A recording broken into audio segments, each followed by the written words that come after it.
resort. Adelaide is like the party town. Is that right or no? Nah, Bondi, maybe. Bondi is part of the party town place in it's Sydney. It's like the big beach location of Sydney.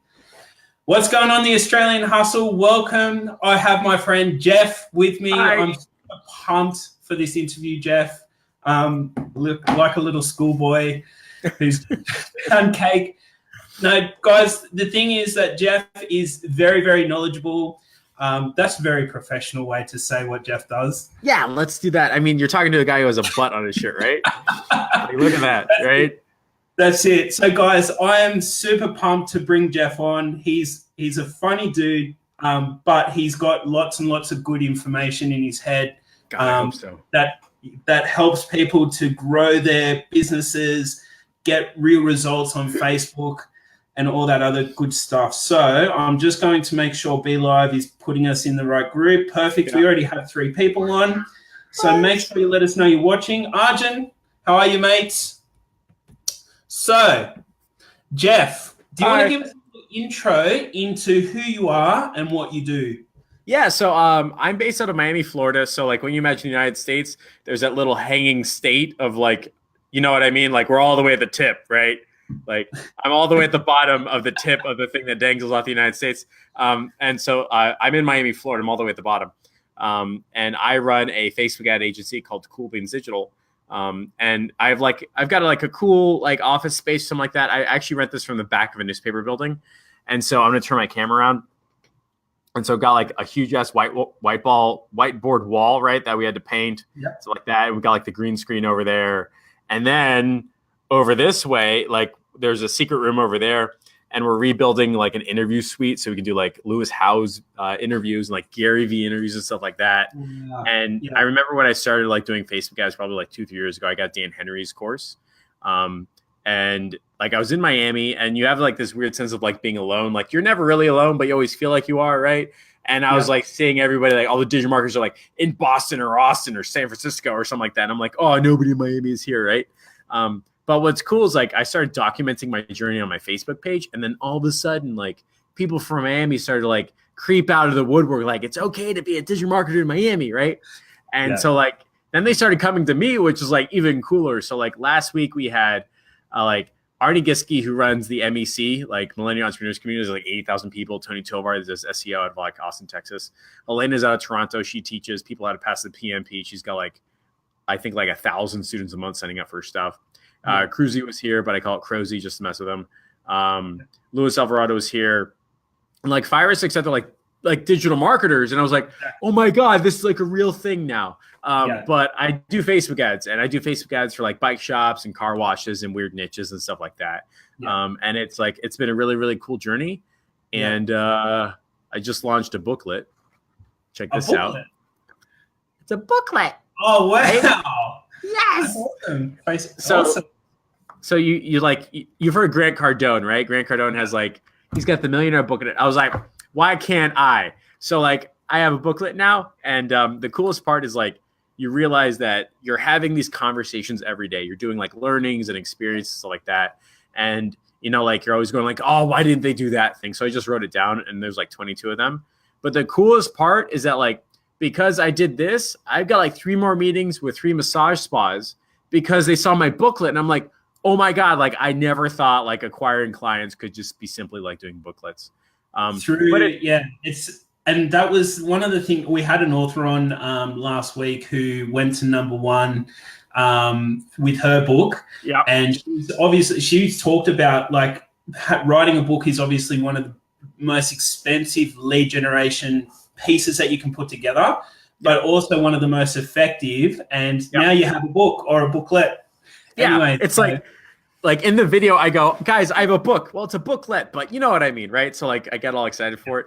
Like, I'm chatting with a guy that runs Ad Zombies, and he's like, the book process was like super like, for some reason, it's almost like painfully rewarding. Like you're glad you did it, but you wouldn't want to do it again type thing. But the booklet is like, you know, bite-sized, chapter size. So it works pretty well. But I bring that up because for like anybody watching that's like, how do I achieve like my next step and everything like that? Like start documenting your journey. Like from day one, like everything that you're doing, learning, like I do it on my Facebook page. and people that buy from me, like they go back to day one and they creep on my page. And so I don't have to like keep selling. Like they know, like we're best friends already type experience. Yeah. So I don't know how I got into that, but yeah, I'm based out of Miami and I run a Facebook ads agency and my group has a butt on it and stuff like that. Yeah. Let's talk about your group. So before we do, I got too excited and I forgot to do the intro. So make sure if you are watching, give us a hashtag live. And if you're watching the replay, make sure you give us a hashtag replay. Guys, this is the perfect opportunity to ask Jeff any questions that you have about Facebook ads. We're going to be going through a stack of different things. This dude is super, super knowledgeable. Take this opportunity to ask some questions. All right. So the first thing, your group. What is the name of your group? And show us the little logo on your shirt. It's Facebook Ads Agency Scaling Secrets. So this is what happened, right? Like I had been doing my agency for about like a year and a half. We got some like really cool success. And I figured out that you can run Facebook ads for almost every business if you manage to do custom research correctly. I learned from Ryan Levesque or whatever. And I got like consistent results. I was documenting my whole process. And then I started getting all these requests from people like, Jeff, show me what you're doing, blah, blah, blah. And I was like, well, I did it like one-on-one eventually. And after all, I was like, I'm just going to do like a live and see what happens. And I started doing on Sunday, I would go to Starbucks, write down my slides. And then on Monday at like 8 a.m., whether they were like ready to go or not, typos or not, I would go live. And it was super weird because like at one point I'd been doing it for like 4 weeks in a row. And I was just talking about stuff that I learned doing Facebook ads for my clients, normal stuff. And I do this for like lead gen, right? And my theory was that like people would look at the Facebook profile of a guy that wants to sell Facebook ads, right? Like makes sense. Yeah. And so I ended up at one point out of nowhere, like 60 people, like it was like 10, 15, and then like 60. And it was like, it doesn't make any sense. And they were all from like London and Australia. And I was like, that doesn't make any sense. Like, why is that happening? Like the time zones are all janky, right? But they started like tuning in. And then after a while, people were like, you know, like, how do we join your group? And I was like, I don't have a group. It's just the live, right? Just follow me on Facebook. And then after like, God, it must have been like 3 or 4 times at like 50 to 60 people. I was like, all right, guys, we have a group. And I didn't know how to launch it. So Andrew showed me how, Cruzy, right? And he's like, man, make it an elephant gift train. I was like, I don't know what that means, but let's try it anyway. And I was like, guys, here's a PDF on how to do what I did. If you want to, you know, join the group, buy an elephant gift. And I'm always nervous, like when this stuff goes live. And so I pushed enter on the launch post and I shut the laptop like immediately. I was like, I can't deal with it. It's fucking stressful. I don't want to handle it, right? Like normal like thoughts and feelings, like my brain is sabotaging me. And then I wake up the next morning, there's like 500 elephant gifts. Like there's so many that Facebook doesn't load it, right? Like it's not like Facebook wouldn't load it. I couldn't respond to everybody. And so I wasn't sure what to name my group. Like I wasn't sure if it was like Agency Acceleration or Agency Acceleration Secrets or anything like that. And Arnie Giske and Mark Levine were both in Miami. They're like, let's go to eat. And I was like, okay. And I'm having this like emotional crisis of like, what do I name my group? Like everybody has like this emotional crisis of what to name your group. And I'm like, the only thing that I can think of and the only thing that was available was Agency Scaling Secrets. And they're like, Jeff, that means but. Like it's an ass. I was like, what are you talking about? It's Agency Scaling Secrets. Oh my God, it's ASS, right? And they're like, man, just own it. It's going to be awesome. People are going to love it. You can have a butt logo. And I was like, I don't know. And they're like, just do it. And they're smarter than me, richer than me. So I said, okay. And then we used the butt logo. And now it's turned into this like thing, like a real thing. Like I just looked up cartoon butt and then used that logo. But now like there's the hashtag ass fam is like a thing. I've just removed your name so people can see the ass. Right? Like it's ash, you know, hashtag ass fam and like the butt logo. Like we did our first mini ass con, which just sounds weird, right? But like we had like 10 people in our office and me and Andrew were like yelling at them wearing the ass t-shirts. This is like my 10K t-shirt and like we just signed up for them, which is like really, really cool. But it's been like the super strange journey. Because now that I've got a group, I'm landing more clients because I can say I've got a Facebook group about Facebook ads. And so because of like the book and the documentation of the Facebook ads group, my fee for running Facebook ads has moved like up and up and up and up and up. And so like the documentation of the journey is super important. Writing down thoughts and ideas is super important. Like you don't have to be an expert. You don't want to be an expert. Being an expert has like a whole bunch of baggage with it. Like everybody thinks they have to be Gary Vee to talk about stuff. You don't. Like you paid your professor and he's not particularly smart. He was just one chapter ahead. You know what I mean?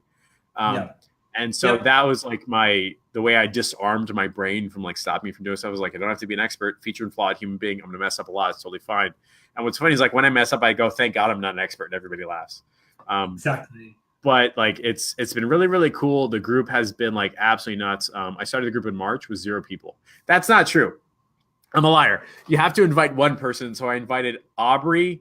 Let me find her last name. Aubrey Abelli. No, that's not true. Aubrey. I don't know how to pronounce her name, right? And I invited her, and I was so ashamed of the fact that like my group existed. For some reason, my brain was like, no, you can't do it. Blah, blah, blah. Not good enough. So you have to invite somebody. So it was just me and her in my group that didn't exist, right? Yeah. And then it took, I'm not kidding, like Andrew Lewis, Tony Tobar, and somebody else just yelling at me for 45 minutes saying, just open up, just launch. And so we launched like March, like the second week of March. Yeah. And now we're at 26,000 people this year. I'll put 25 in the description. So I'll have to upload that. It changed. Like it's like that, right? Yeah. And there's 100 to 200 people a day joining up, and engagement is massive. And I'll do interviews just like this, and there's like 70 people watching. It's really, really cool. It blows my mind. And nobody cares that I'm not a Facebook ads expert. Nobody cares that I haven't done the blueprint training. Nobody cares that I didn't go to Harvard. Nobody cares about like the things in my brain that say the reason why I can't do what I do. All they care is about solving their problems. That's it.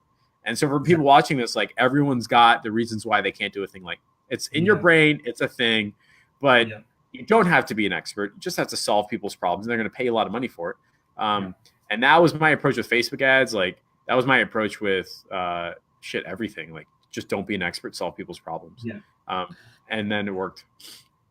I love everything that you talk about, because they're all the things that like I really encourage people to do is just put yourself out there.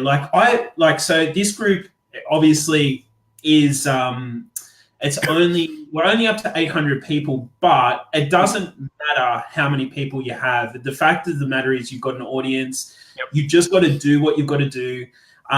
The things that you've put in place are amazing, and I've been watching afar from about your journey. Like we met in a guy named Johnny West's inner circle, and since that point, you're just running Facebook ads, just a normal agency owner. But since then, you've implemented some strategies, like you said. Listen to some people who are richer than you, who've been there, done that, all those other great things, and now you have this machine, this community that just, and I love, you know what I love about your group as well. And guys, if you are interested in joining Jeff's group, we'll drop a link below and things like that, and be sure so you can actually check out the Ask banner for yourself. It's so but what I love is that the people in the group are so that like you've set the rules, you've set the culture. You've got people in the group who stand by the culture, know the culture through and through, and will defend the culture. If they see someone who's out of line, you know. And I love that. Like it's us versus the world. We are the Ask fam. I love it. Like it blows my mind, and that was never really like my intention. Like I know that at some level, like the books behind me say, like as like the leader or tribe leader or whatever, like I set like community and culture and stuff like that, which I get and I understand. But the whole philosophy is that like you guys are adults, act adult-like at least, right? And like. So I'll always look at like other groups, and like when you go to join a group, it has like the rules and stuff like that. It's always don't do this, don't do that, don't do that, don't do that. And I was like, imagine if I was starting a Facebook ad agency and everybody was like, don't do those like 10, 15 things. And I was like, that's not really what I was going for. And I've always felt like when you say don't do this, you're really like communicating how you've been hurt, right? Instead of the world that you want it to be. So most of like the rules is saying this is what you should be aspiring to, right? This is what you should be trying to communicate. Like, I know that people are in my group and they build a business. That's totally fine. But like doing it correct way, in the right way, not doing like baity posts and things like that. And what's funny is that like, and maybe this is just me lying to myself, I genuinely believe that like when you talk about, you know, like where you want people to go, they're just going to follow. When you talk about what you don't want people to do, they're just going to like go in the wrong direction, right? Like, that's kind of the idea. And so like, there's always some people that are like, that are trying to sneak by me that like like they think I'm not looking, right? Like I'm just Yeah. like as some absentee admin or something like that. And I'm like, no, don't do that. I can see you doing it. And like they'll do it at like weird nights, like 2 or 3 in the morning. But then the London crew joins on, and they're like just like kicking people out, like hammering people, like, nope, screw you, you're out, goodbye. And just like mess with people. I used to write goodbye poems, right? Like just like 4 or 5 lines. Like I would go on like thesaurus and I'd be like words that rhyme with ban, right? Like words that rhyme with kicked out, like like goodbye, right? Stuff like that. No. And I would do like haikus and stuff like that, and like end it like refrigerator kicked out or something like that.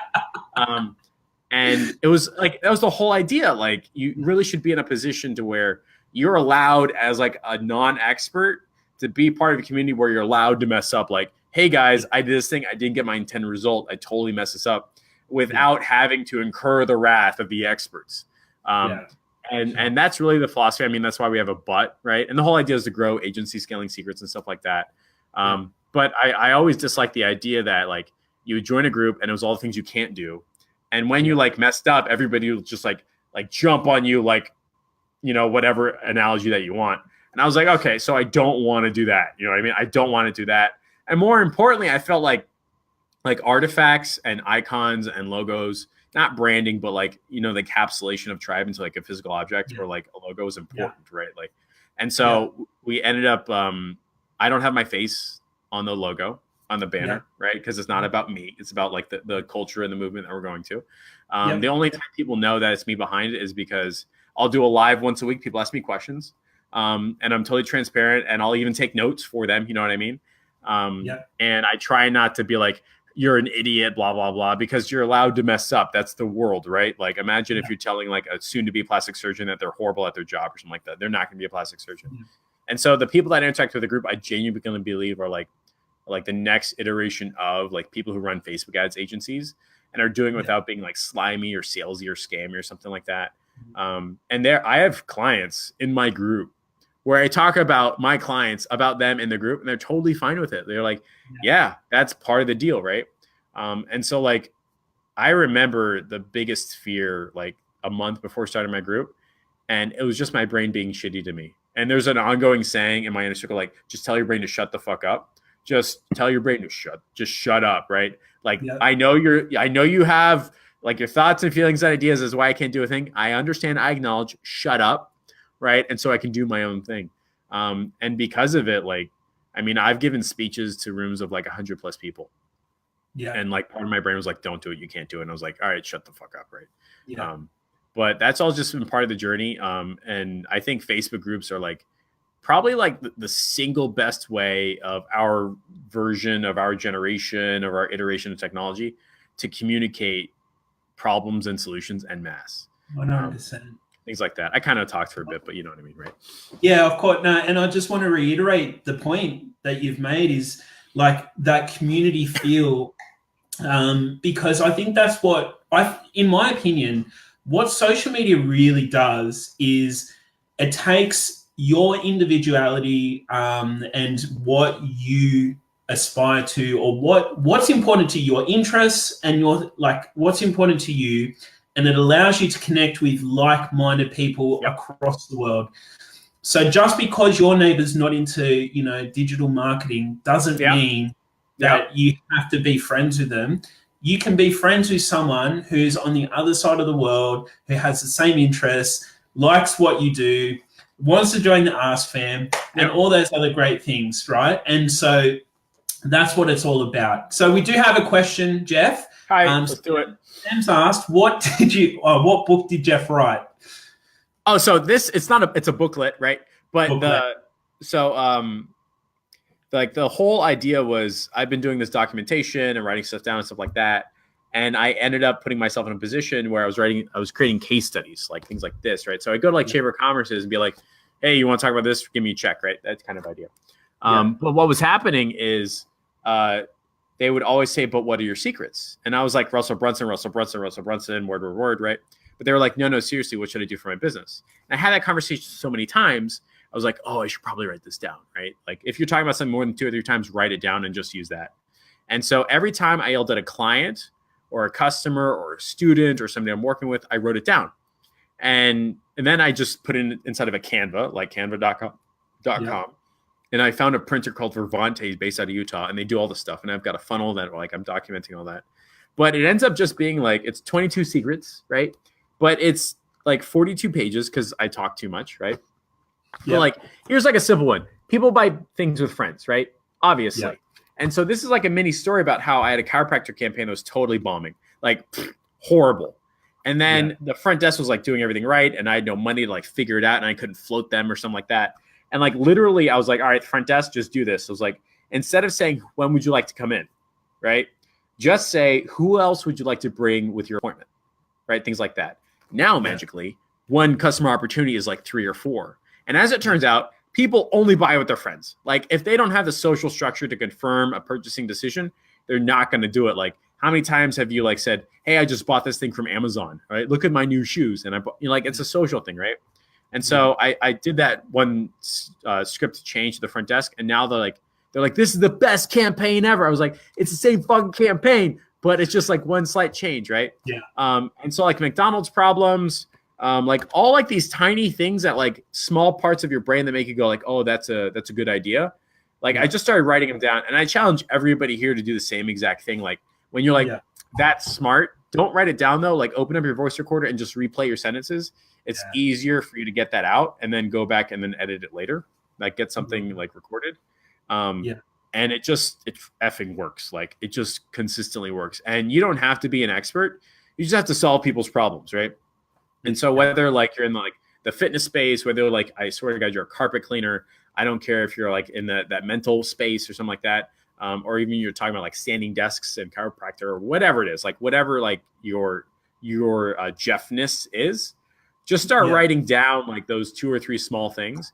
You're going to end up with a booklet like 20 or 30 things. And then that's the start of your book. But the cool part is that when people say like, hey, do you have something? And I'm like, yes. And so I think it's going to take like a month or so for anybody starting like watching this, but you should 100% be not shouted out, do these types of things, not just because it makes people want to spend money with you, which it does. It helps me get clients more effectively, but more importantly, it solidifies what your brain would be forgetting. And so like, imagine how many genius moments you've had in your whole life. You're like, God, if only I could, you know what I mean? And so now I don't have to like forget. It's because it's already here. So those types of things. How long did it take you to write that? It took, so I did it wrong, but I did it. And that's another philosophy. Like doing it wrong is still fucking doing it. Like 90% of going to the gym is just going to the gym without regard to doing the exercise. Right? Just do the exercises. And so, I'm realizing now that the Bitly is wrong. Oh my God. So like, look at this. So this is why I'm not an expert. Like bitly.com. There's no .com in Bitly's. It's just bit.ly. Motherfucker. God damn it. Oh my God. Whatever. So that's broken. God damn it. I'm glad I'm not an expert. You just realized that? I just realized that because I was looking at it. I was like, God damn it. And it's whatever. So that's what I mean. Don't be an expert. But like at the end of every day, when I was done yelling at my clients or my students or communicating an idea or like, oh, that would be smart. I would then like write it down or voice record it. Oh yeah, this customer had the problem, blah, blah, blah. We'd go to Starbucks, have a coffee, and just start writing it down. And what I found is that like if you have a blank slate, at least for me, it's impossible. Like I can't write stuff. I can assemble stuff. Like I'm good at IKEA furniture, but I can't design stuff. And so what I did is I got there's a Canva that has like the frame and like stuff in it. There's only room for like 3 paragraphs. That's it. So I'd fill the 3 paragraphs and then rewrite it 3 or 4 times. And then I ended up having just enough to where like it made sense without like dragging on forever. It felt like very concise and workable. Yeah. And it took like, I mean, there's 22 secrets. I did 1 a day every day. So it took 22 days. And sometimes it went 1, sometimes it was 3, sometimes it was 0, but I try to do it every day, kind of like going to the gym. Nice. And that format and that philosophy of just finding like that documenting those like genius moments, I think is what really, really, really rich people are doing that they haven't told anybody about. Like, you know what I mean? Like they're like, oh yeah, we should write that down and then charge people for like reading our book. And I'm like, that's unfair. You should be telling us that. Right. And so that's why I'm telling people to do it. Like, write stuff down. And then once you've got like 20, 30 pages, you've got a thing that either you can sell or use to build a sense of like good enough.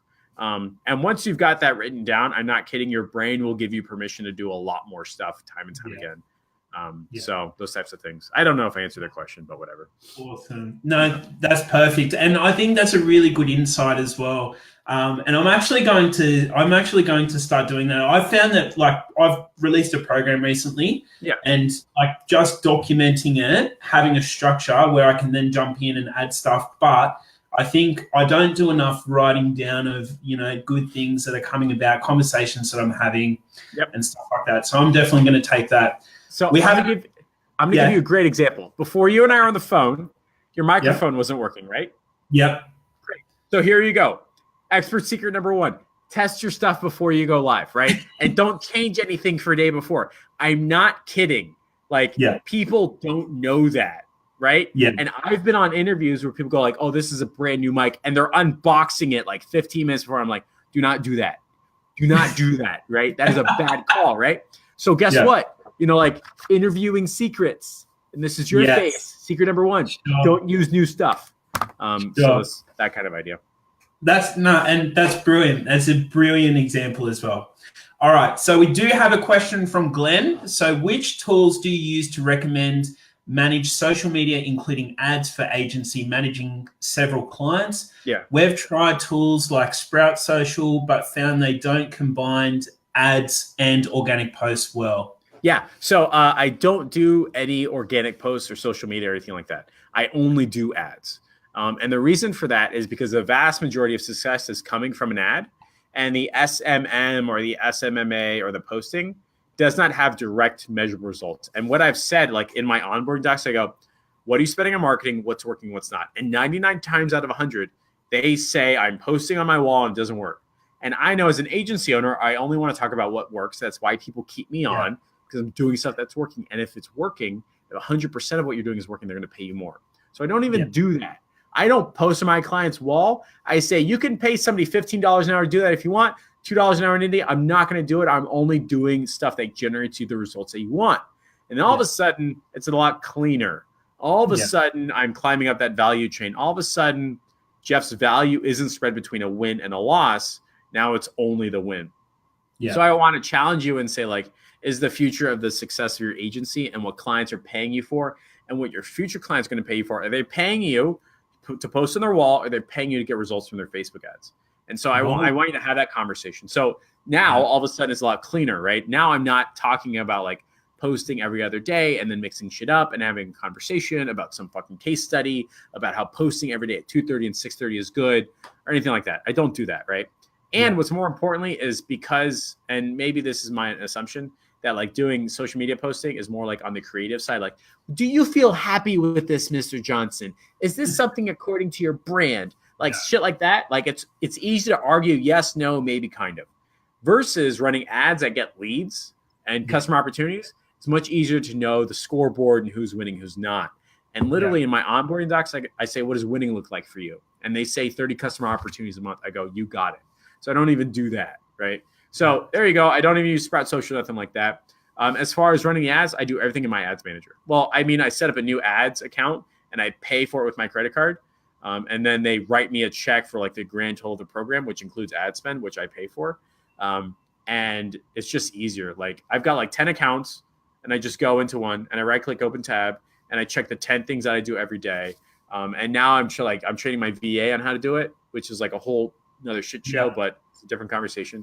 But I think it's much cleaner for me and much easier for clients to say Jeff is doing a good job because I only do ads and I don't do social media posting. And I don't mess with like Sprout Social or anything like that. I know some people play with Ad Espresso or Espresso ads or something like that. And I don't, not at all. It's just, I work in my ads manager. I run a lot of customer research, which uses Facebook ads and Airtable. And then I have like my fancy schmancy whiteboard, which I consider a tool. But I don't use any of those tools that like everybody else is doing because my brain will be like, you have to get good at that to do this and blah, blah, blah. And a great example is I spent like an hour and a half today re-recording my webinar because the audio was like shitty for some reason. So I re-recorded the whole thing. Sucks, but it's minimum viable webinar. Like it's just good enough, right? So cool, webinar. So I go in my public group or my inner circle. I'm like, hey guys, we just finished the first webinar. like expect like a preview in like, 2 or 3 days. And then immediately somebody was like, did you get Russell Brunson's 10X Secrets? I'm like, no. And they're like, why not? I'm like, because it's another thing that my brain will say I have to get good at before I do the thing. And I put that in the same category of like Sprout Social or AdExpresso, like the newfangled tool and technology. And it's like I don't even go down that path. So that was a long-winded answer to I don't use any of the tools because I'm not doing any SMM. And I'm only doing Ads Manager, and I'm only working the Ads Manager. So there you go. Boom. And Glenn's just written, thanks, Jeff. Look forward to getting the book, and then he brackets let. So yeah, perfect. Is the booklet available? It is, but it's only shipped in the United States because I didn't think any. I know, right? Okay, so this is what happened, right? So I was like, all right, what do we have? What's stopping us from launching? That was the question in my head, right? And I wrote down like 4 or 5 things, and at no point did I go, you know what, the reason why we can't launch is because people outside the US will buy it. I just didn't say it, right? And I was like, I'd much rather have a launch moving and then add on the international shipping option because I'd be able to catch this Bitly shit, you know what I mean? And so like when the new version of this comes out, like it's going to be international shipping and stuff like that. But the whole purpose of like the funnel was to prove to that part of my brain that this thing could work. And we've gotten like 3 or 4 sales a day because of it, which is super cool. And people are like liking it. And so as like that process happens, we're gonna go bigger. Awesome. The philosophy is like you're gonna turn on one light switch at a time. So yes, it's happening. Yes, it's happening soon. Tough. I'm only a one-man show. You know what I mean? So it'll happen.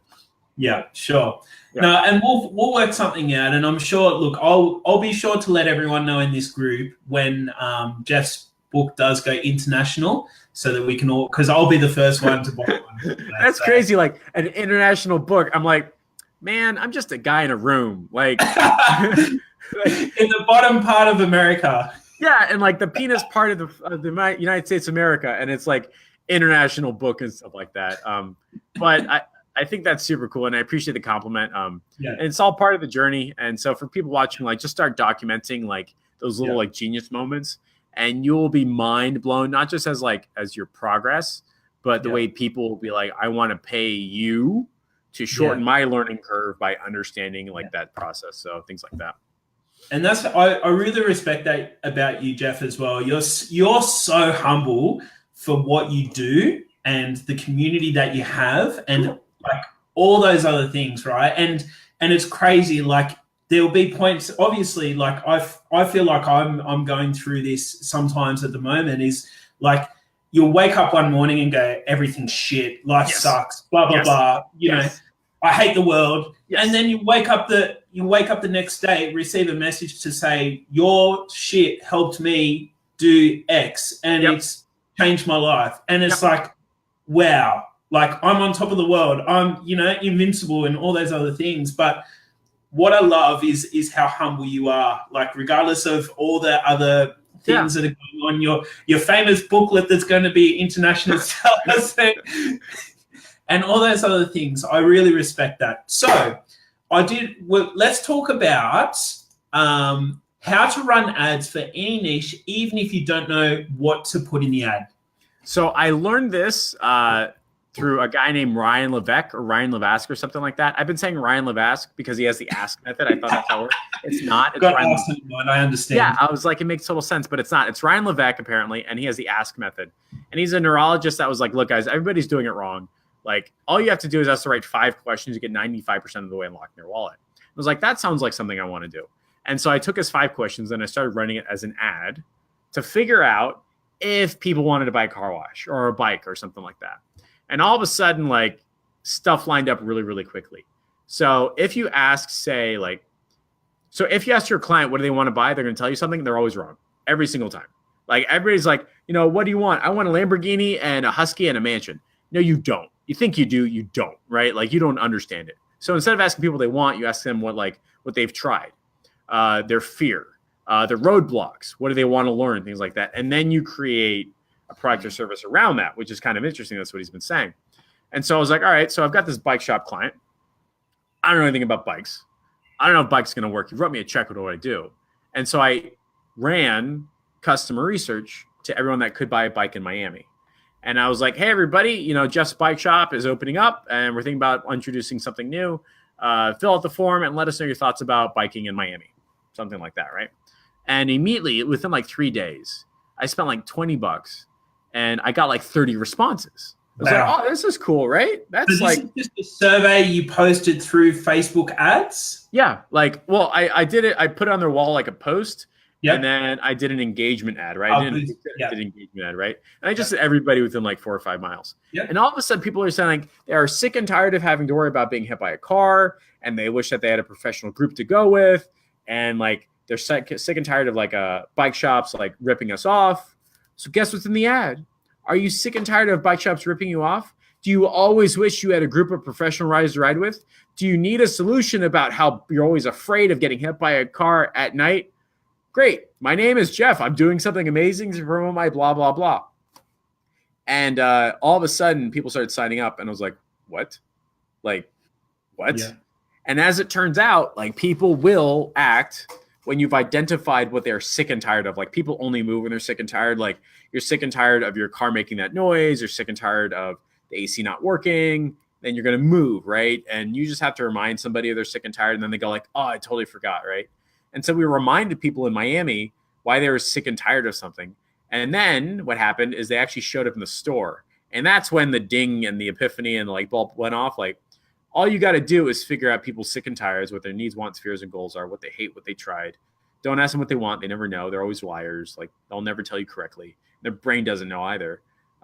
But they'll know what they're afraid of and what they hate and what they want to learn. And so you just put that in your ad.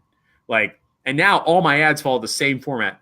Hey, city, are you sick and tired of blah, blah, blah? That's from the customer research. And then the product itself, like the offer, is my client's best seller with the highest volume, highest margin, people respond best to. And then at the bottom, I have 3 or 4 more lines about customer research. And then what happens is you've got like, 10 to 15 people a week going like, oh my God, this is great. I want to come by in today, which is what your clients want.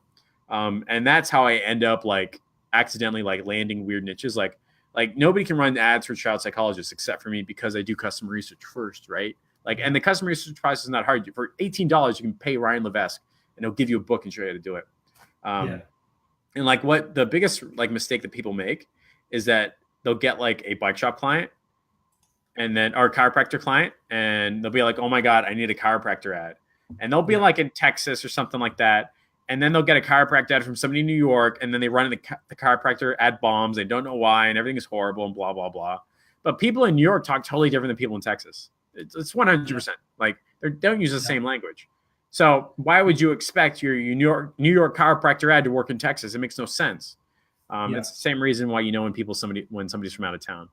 And so the whole idea of running customer research is to figure out tribal language, how people talk, their problems, and then you can create an ad for any niche in any city. I've been doing it for car washes. Turns out people in different cities buy car washes for different reasons, depending upon the year. So I can't take an ad in Miami for car washes and run the damn thing in Texas or the damn thing in Minnesota. That doesn't make any sense, right? So that kind of stuff. Jeff, I'm just going to interrupt you. Cruzy's spamming our Facebook Live here. He's really? And then he said, I think I heard Johnny West say that. Yeah. Oh, my God. That's like a whole shit show. Oh, damn it. But, yeah, that's about right. You can't run the same ad in New York and Texas. So that is 100% true. Johnny West did say that, but Johnny West is not invited to AskCon. So, yeah. Nice. All right, cool. So thank you for joining us, Cruzy. Let's talk about how to get a client begging to hear your pitch. Yep. The whole idea is that you don't really know why a client wants to buy from you. You really don't know what problems to solve. And you're in this weird scenario of like, you don't know if you've established like what winning looks like. So you could literally be in front of a lawyer that's generating 1,000 leads a week and you're pitching, I can get you like 15 leads tomorrow. And he's like, I don't give a shit, right? Like, it doesn't make any sense. You could literally be talking to a chiropractor that's way too busy, that has too many customers, but his biggest problem is their front desk doesn't call people back. So you're coming in saying, buy my Facebook ads. He's like, I don't fucking care about Facebook ads. I care about my front desk not calling people back. And so the way to get clients hearing your pitch is you do onboarding sessions. So it's like chiropractors do this, plastic surgeons do this, accountants do this, doctors, lawyers, like everybody that makes like too much money they do onboarding sessions. But for some reason, Facebook ad agencies don't. They run around saying like, let me run your Facebook ads. And it's like, no, do an onboarding session first. Like, you just got to ask them like 5 questions to get the conversation going. Ask them like, how many customer opportunities are they generating right now from their marketing? Yeah. Like how many leads? And then all of a sudden their brain is like getting all like crazy. Like, oh my God, are we doing any? What is our marketing doing? You ask them out of all those customer opportunities and leads, how many actually turn into customers? They're like, well, we got 100 people filling out the form, but only 2 turned into customers. Great. So that's part of like, what the problem you're going to solve. Yeah. And then, all right, so when they do come in, how much are they buying? What are they buying? How often do they come back? And now all of a sudden you've positioned yourself not as like a Facebook ads guy or gal that can be outsourced by a cold email or like argued down because like the value is arguable. Instead, you're clearly identifying problems like very clearly 90% of the people are not coming back, Mr. Johnson. So we're going to create a Facebook ads program that reminds people to come back. And then they go, oh, okay, that works. And I say, Mr. Johnson, would you like to see how this program works? How much it costs when we get started? And they say yes. And very quickly you realize if you didn't do that onboarding session, you'd be pitching to somebody who doesn't want to hear about Facebook ads. But because you pitched an onboarding session or you did an onboarding session and you determine that like 90% of his customers not coming back after 6 weeks, guess what? Now we're going to do Facebook ads that solve that 90% problem. And he's going to make an F ton of more money. So you're not taking a $21 offer from New York and running in Texas. Instead, you're creating a Facebook ad strategy and process to remind customers to come back time and time again, which probably is a soap opera sequence, but whatever. And so you need to be doing an onboarding session. And there have been people that have signed 2-3K clients just from an onboarding session alone, just because they asked the right question, got the right result. So things along those lines.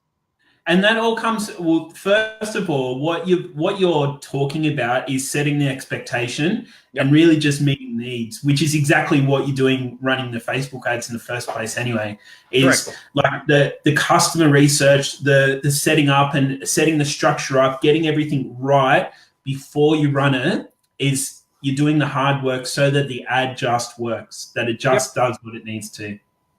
Correct. Love that. And I think it's so important. I learned this very, very recently with a gym campaign that what works in one area does not work in another area. The correct. Demographics, the type of people they are, even the social economical status and a number of other different things all apply. So I learned that lesson the hard way very, very recently. But and here's the funny part. So our clients have been telling us that forever. Yeah. What do you hear the feedback or no? Okay. It's So our clients have been telling us forever. Like, this market is different. It's unique. And we're like, it's fine. It's just a circle on a chart. And our clients have literally been saying to us, our market is different, which is 100% true. You cannot take something from across town and run it here. People make different money and then they arrive home at different times. So like, you run customer research first, and then your client likes you and pays you more money. So things like that. Awesome. All right. So the last point was how to skip the free trial and get paid before you start work. So the reason why people end up doing a free trial is because you don't know how to pitch. Like pitch correctly. Like Don Draper pitch. Like show them a plan, right? Like here's what we're going to do. This is all the 7 steps, and let me show you the program. You don't run up and say it's going to be $500 and see you later. And what I hate so much is they'll say, Mr. Johnson, I usually charge $2,000 for this. But because I just met you 2 days ago, I'm going to charge you $200. It's like, no, stop doing that. Stop doing that. Like that does not work at all, right? Like you will not get your intended result. You'll not get somebody paying you. And then they're going to be like, well, maybe I can get this for free. And then magically, all of a sudden, we don't have any money. It's a budget thing, blah, blah, blah. And your price gets argued down. So instead of that, say, all right, Mr. Johnson, I can definitely meet or beat these numbers. Can I show you a program that'll do that? How much it costs and when you can get started? And they say, sure. And then you draw out the 7 steps or whatever your program is. Like I have the wallet out ready by button to see customer campaign. Some people have like the camp system. Everyone's got like a different name for their branded program. So guess what? You show them the program, how it works. Like if you're selling Lamborghinis, you'd be like, let me show you how this darn thing works, right? Let me show you how it goes from 0 to 60 and all this stuff. If you're selling like $1 million home, let me tell you what's in this home, right? You don't have the realtor going, Mr. Johnson, this home was originally $1 million, but for you, I'm going to give it to you for $100,000. You'd be like, no, there's obviously something wrong with that, right? And so you literally just show them the behind the scenes. Like imagine you're pulling back the curtain, popping the hood, and talking about the engine. And now you can say the program costs. You can say the car costs. You can say the cost of the ticket. Like you're talking about, like it's separate from you. And so it's easier for your brain to stick with your price, number one. It's easier for someone else to buy it, number two. But number three is that you give your brain enough time and enough space to keep your price high. Because what happens is if you don't have a pitch, you think they're giving you money. And for some reason, you fall in love with them for whatever the fucking reason. You're like, this is the most amazing client ever, even though I met him like 30 minutes ago. And so instead of that, you talk about the program.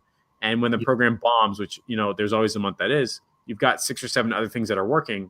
And then Mr. Johnson is going, you know, I'm so glad we solved that 90% problem using Facebook ads.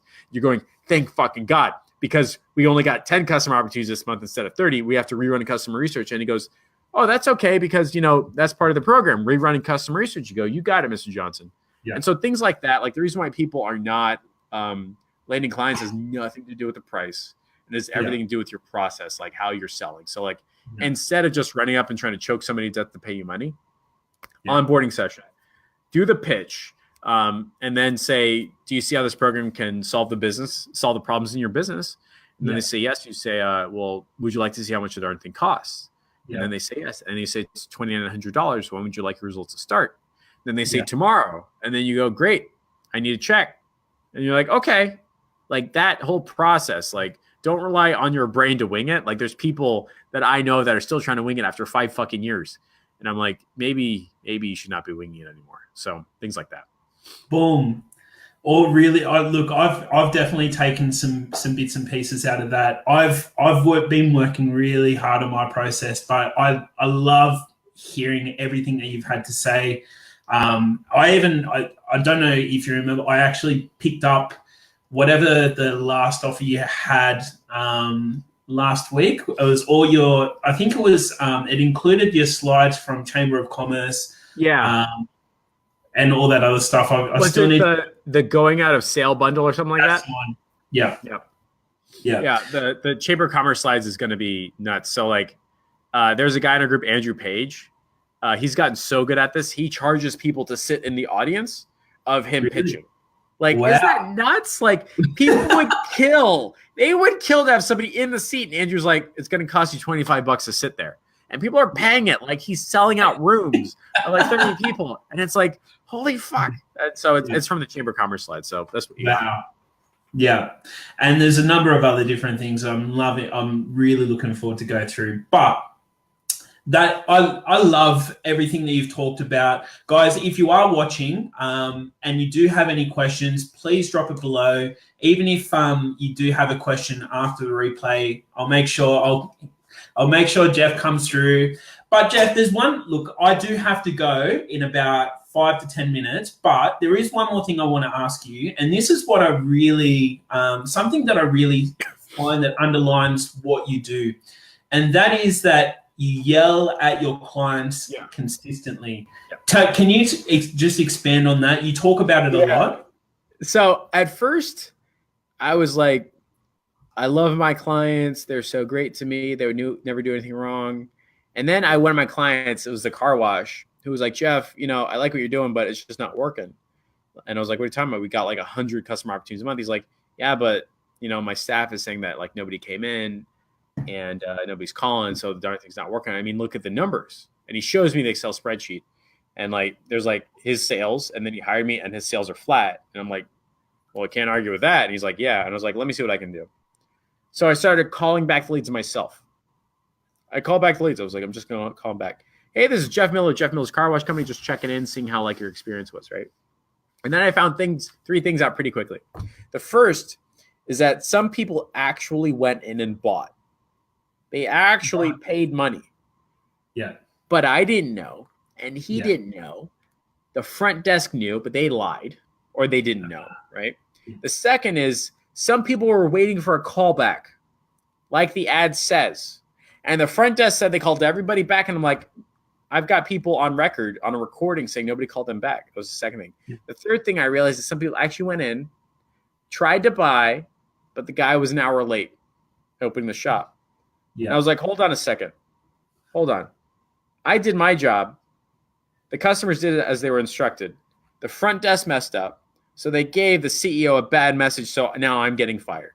And I was like, that's a load of crap. And so since then, I've developed, and I think it's something you bought called the Prove Your Leads Are Legit process. That keeps your clients because you're proving your leads are legit. So I do like all the numbers on your ads should not be your client's number. Do not put your client's phone number on there. You need to put a call rail number, like a number that you can actually monitor. And you'd be like, hey, Mr. Johnson, I sent you 17 phone calls. And from what it's looking like, your staff didn't pick up 90% of them. Why isn't your staff picking up the phone? Yeah, they go like, wait, Tony. I was like, it's right here. Like, I'll play them back for you. They're like, what? And I was like, yeah.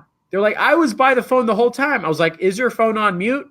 And they were like, oh my God, their phone's been on mute for a week. I was like, that's not my fault. It's not my fault. You can't cancel. I'm doing my job. You're obviously not doing your part. Yeah. And then there's been other times where I had an orthopedist, MD, MBA, millionaire, CEO, surgeon that owned a business that does like 17 million a year, has like 50 employees, hired me to like do Facebook ads, paid me like $4,000. And so I did the ads. I got 30 customer opportunities, and I run sneaky surveys proactively now.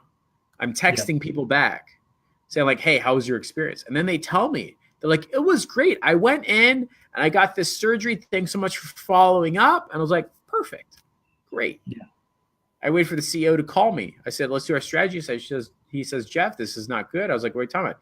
He says, the front desk said we only got 2 engagements. I was like, what's an engagement? He goes like, that's what the front desk said. And I was like, that's so weird. Because I've got proof 5 people bought a surgery from you and you made $18,000 on your $4,000 investment. And he goes, what are you talking about? I was like, here's proof. And I just played back the recordings one after another of me actually like checking. And I was like, you need to start yelling at your front desk because they've been lying to you for a long fucking time. He's like, what are you talking about? I was like, you want me to send the rest to you? So I sent all the sneaky surveys, all the welcome texts, all the responses to the emails of people saying, hey, I still haven't gotten a call back. Yeah. Hey, I went in and bought. Hey, I tried. Nobody picked up the phone. And so what I discovered is everybody wants to lose weight. Now everybody wants a 6-pack. But more importantly, they want Arnold Schwarzenegger walking up to them and slapping the sandwich out of their Taco Bell hand. That's what they want. And so now I've turned into the guy that yells at his clients, which means my clients keep me on longer. Like now it's like CMOO style work. Chief Marketing Officer outsource. Like the car wash guys pay me 10 to 15K a month. We're now talking about like an equity and revenue share deal. The bike shop guys pay me $5. At one point, he's paying $13,000 a month because I yell at his staff for him. I literally yell at his staff for him. I go, hey, Fred, this is the 15th time you've not picked up the phone in 2 weeks. You're fired. I fired his front desk for him. We got a new lady that I interviewed, and now she always picks up the phone. Fucking beautiful, right? Wow. And I actually did a mastermind presentation at JR's Mastermind. And I was like, this is how you yell at your clients to where they like pay you month after month after month, which is not saying what the fuck are you doing. It's more like, hey, Mr. Johnson, this is the 4th time your front desk has not done their part. According to these onboarding docs, you promised. I'm running this campaign. I'm doing everything I'm supposed to. The problem's on your end. Yeah. And then they go, oh my God. And then they write you a big check. So those types of ideas.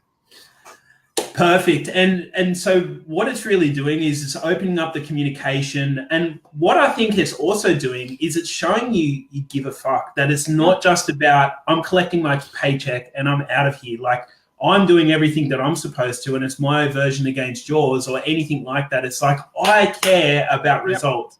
I've got skin in the game, and I'm going to follow up, and because the shit works, and it's just a matter of making sure that let's be as transparent as we possibly need to. Correct. And cool. All right, Jeff, I've got 2 more minutes left. Tell me, if you could go back and tell your 20-year-old self anything, what would it be? I would attend more in-person events. Like one of the reasons why I ended up going to MBA school and having a shitty job, like normal stuff, is because I was not connecting with the people that I could solve problems for. I was like stuck behind a book or listening to professors, or like I just did not have like the right social circle to build the life that I want and the income that I wanted. And so when I go to these in-person events like Chambers of Commerce's or BNI or Rotary Clubs or anything like that, you change your social circle really effing fast. And what I discovered is that you don't have to be perfect at what you do. You don't have to be an expert at what you do. Like when you're talking to a plastic surgeon, you don't go like, but are you the best plastic surgeon in the entire world? That's not a conversation. You know what I mean? They're like, my face is ugly. Can you fix it? Right? Yeah. That's what happens. Like You should be viewing yourself as a person that solves problems. And when you do that, all of a sudden people pay a lot more money, and you'll be in a position to where like you can actually feel comfortable and good about what you do. For some reason, every digital marketer thinks that they have to be Gary fucking Vee. And it's like, no, you don't. You don't at all. And you shouldn't. You should just solve people's problems. And then they're going to pay you a lot of money for it. So that type of idea. I love it. Thank you so much for being on, Jeff. Where's the best place to find you? In the Ask Fam? Yeah, in the Ask Fam. Let me see if I can. I mean, you're going to drop a link in there, but that's so funny. I'll drop a link. Yeah. Yeah, it's the Facebook Ads Agency Scaling Secrets public group, and there's a butt logo and stuff like that, and apparently it's everywhere. It's funny ads. And guys, make sure you check it out. Jeff is very, very knowledgeable, as you can tell. He's got his shit sorted out for his clients and a whole stack of other things.